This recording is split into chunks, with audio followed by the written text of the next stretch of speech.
Assalamualaikum warahmatullahi wabarakatuh.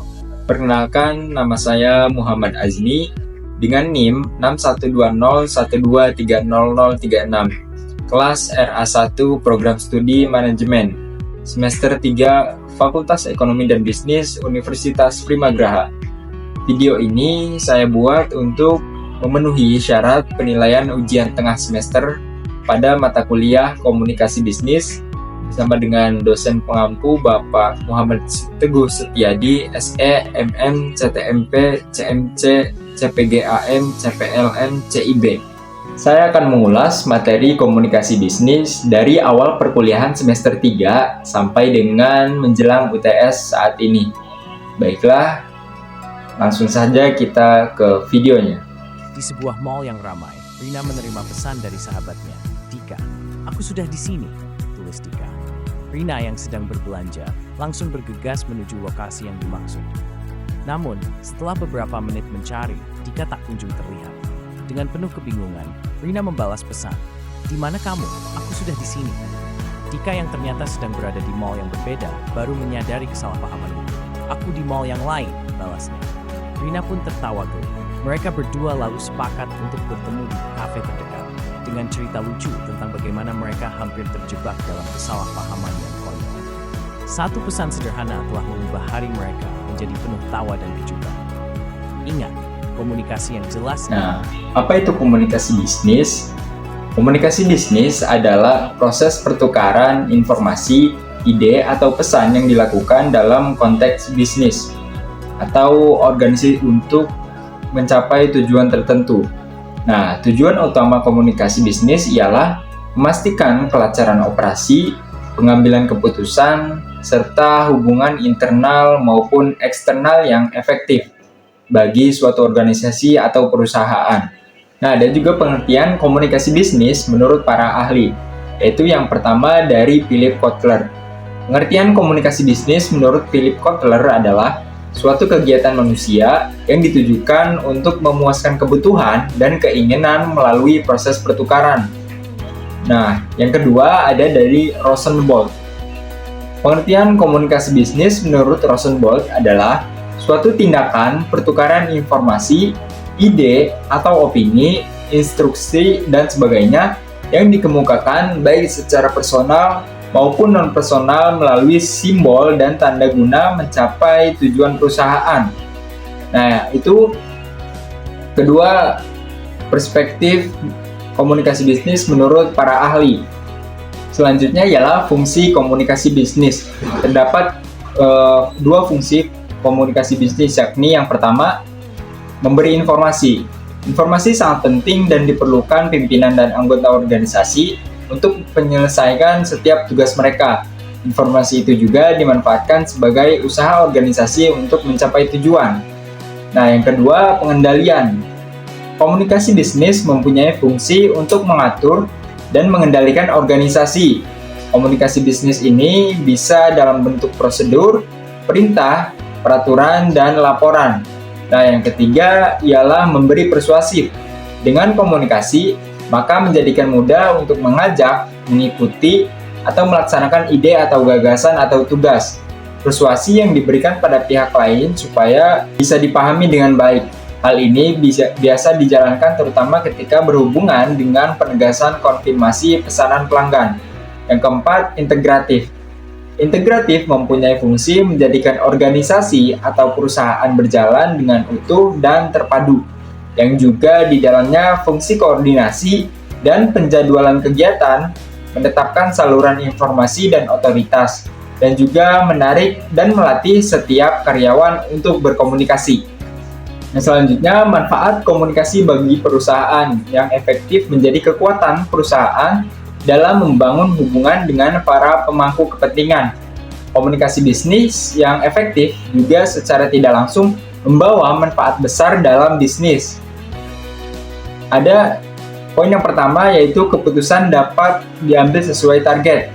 Yang kedua, menyelesaikan masalah dengan cepat. Yang ketiga, mendeteksi cepat hal-hal yang berpotensi melakukan kesalahan. Yang keempat, meningkatkan produktivitas kerja. Yang kelima, memperkuat hubungan bisnis. Yang keenam, memudahkan persuasi pesan pemasaran. Yang ketujuh, memperbaiki citra perusahaan dan karyawan. Yang kedelapan, membangun loyalitas dan kepuasan kerja karyawan. Dan yang terakhir, meningkatkan kepercayaan investor. Nah, itu tadi 9 manfaat dari komunikasi bisnis. Selanjutnya yaitu faktor penghambat komunikasi. Masalah dalam mengembangkan pesan seperti keraguan tentang isi pesan, kurang terbiasa dengan mengekspresikan ide, situasi, pertentangan sulit, dan emosional. Nah, yang kedua, masalah dalam menyampaikan pesan seperti lampu padam, pesan bermakna ganda, dan yang lainnya. Yang ketiga, masalah dalam menerima pesan seperti gangguan konsentrasi, kondisi lingkungan yang tidak nyaman, dan lain sebagainya.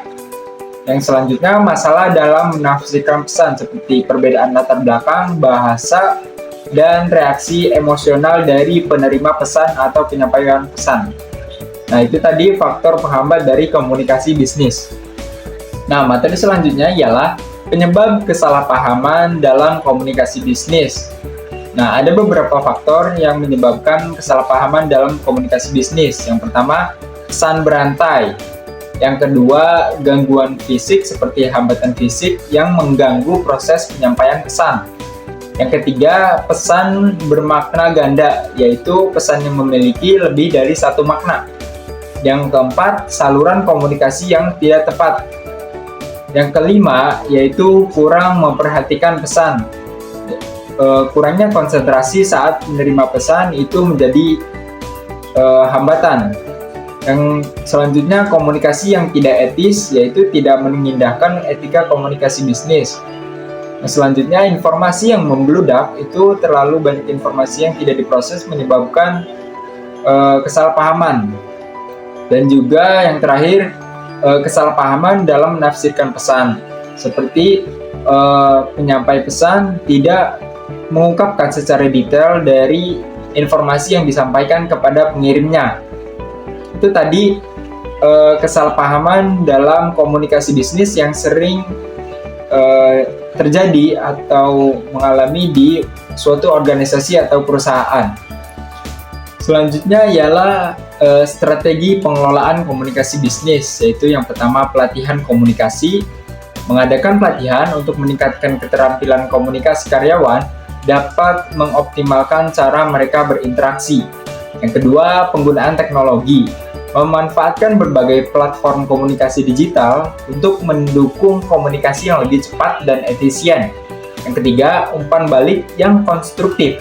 Mendorong budaya umpan balik yang terbuka untuk perbaikan berkelanjutan. Dan yang keempat, peran kepemimpinan. Yaitu pemimpin yang efektif harus menjadi komunikator yang baik, memberikan arahan yang jelas, dan mendengarkan pendapat serta masukan dari anggota tim. Itu tadi pengelolaan komunikasi bisnis agar tercapai tujuan bersama bagi perusahaan atau organisasi. Yang selanjutnya adalah jenis-jenis komunikasi, yaitu ada 5. Yang pertama, komunikasi berdasarkan penyampaian. Yang kedua, komunikasi berdasarkan perilaku. Yang ketiga, komunikasi berdasarkan kelangsungan. Yang keempat, komunikasi berdasarkan maksud. Dan yang kelima, komunikasi berdasarkan ruang lingkup. Nah, poin yang pertama yaitu komunikasi berdasarkan penyampaian. Ada komunikasi verbal atau lisan, yang terdiri dari komunikasi lisan ataupun komunikasi tertulis. Yang kedua, ada komunikasi nonverbal seperti bahasa tubuh, ekspresi wajah, kontak mata, nada suara, dan penampilan. Yang kedua, komunikasi berdasarkan perilaku.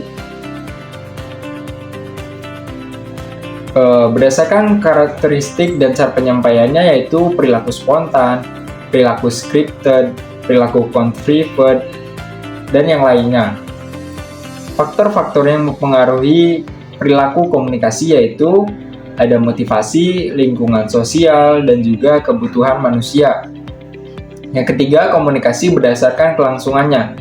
Contohnya seperti komunikasi sinkron, percakapan tatap muka, telepon, dan video call. Ciri-ciri komunikasi sinkron yaitu waktu interaksi bersamaan, Umpan balik langsung dan cepat biasanya melibatkan lebih bahasa isyarat atau nonverbal. Yang keempat, komunikasi berdasarkan maksud komunikasinya. Yang pertama, komunikasi informatif.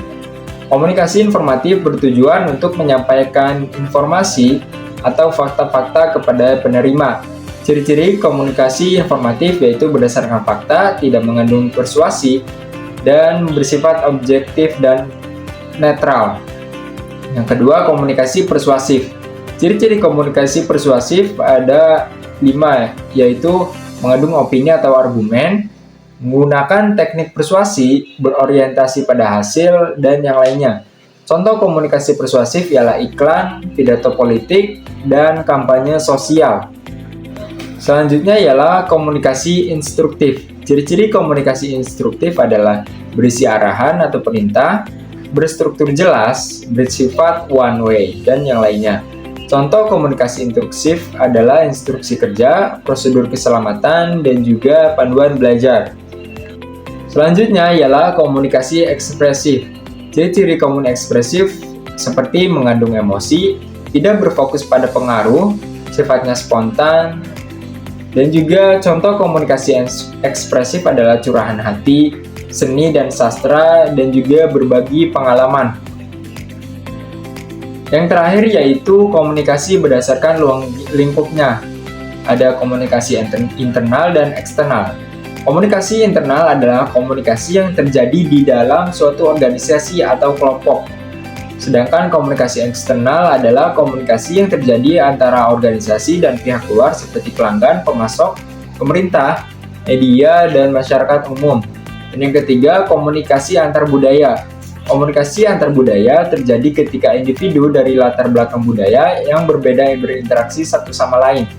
Beberapa aspek penting dari komunikasi antar budaya meliputi perbedaan nilai dan norma, bahasa, dan isyarat nonverbal. Yang keempat, komunikasi massa. Beberapa karakteristik utama dari komunikasi massa adalah yang pertama satu arah, yang kedua audiens luas, dan yang ketiga pengaruh besar. Dan juga ada komunikasi pribadi. Beberapa bentuk komunikasi pribadi adalah percakapan santai, wawancara, telepon, dan juga video call di aplikasi digital. Kesimpulan pada materi ini adalah komunikasi sangatlah penting untuk menyelesaikan sebuah masalah supaya mengerti kapan waktu berkomunikasi yang tepat untuk membicarakan masalah tersebut dan bagaimana cara menciptakan suasana agar pertemuan-pertemuan dapat berhasil untuk mempelajari bagaimana menyusun agenda rapat, mempelajari bagaimana menyusun sebuah kelompok diskusi, dan untuk mempelajari yang bersifat sebagai pimpinan dan mengetahui keadaan suatu kelompok. Baik, itu saja materi dari saya. Terima kasih atas perhatiannya. Mohon maaf apabila ada kesalahan atau tutur kata yang kurang berkenan. Saya Muhammad Azmi pamit undur diri. Wassalamualaikum warahmatullahi wabarakatuh.